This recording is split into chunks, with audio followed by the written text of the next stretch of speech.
กายใจมีอยู่เข้าในเวียกงา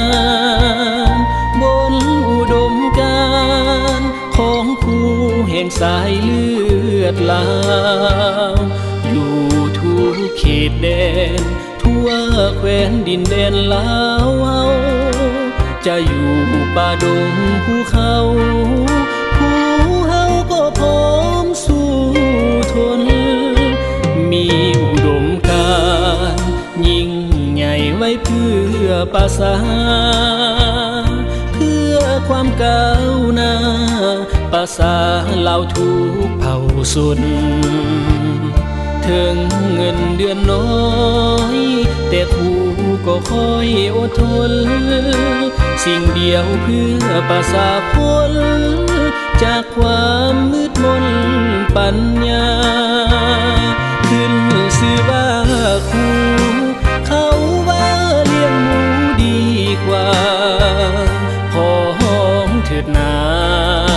อย่าว่าครูนั้นต้อยต่ำแต่ความจริงแล้วอาชีพครูมีเกียรติเลิศล้ำจะหาสิ่งใดงดงามเท่าความดีของครูสร้างมาคอยอดทนฝึกฝนหล่อหลอมตนเองสร้างให้คนเก่ง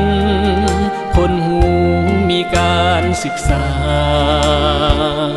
ผู้ยอมทุกข์กายแต่เพื่อความสุขประสานั่นคือสิ่งปรารถนาเพื่อพวงประสาครูยอมทุ่มเท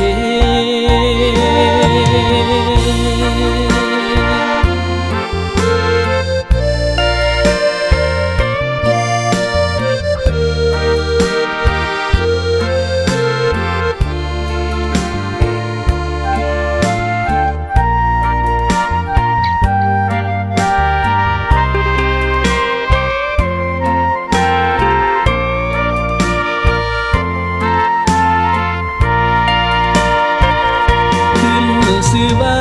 ครูเขาว่าเลี้ยงหมูดีกว่าขอห้องเถิดนาอย่าว่าครูนั้นต้อยต่ำแต่ความจริงแล้วอาชีพครูมีเกียรติเลิศล้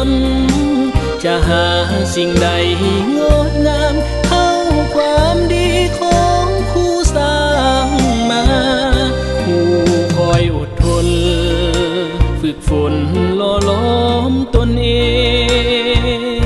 สร้างให้คนเก่งคนหูมีการศึกษาผู้ยอมทุกข์กายแต่เพื่อความสุขประสานั่นคือสิ่งปรารถนาเพื่อพวงประสาครูยอมทุ่มเท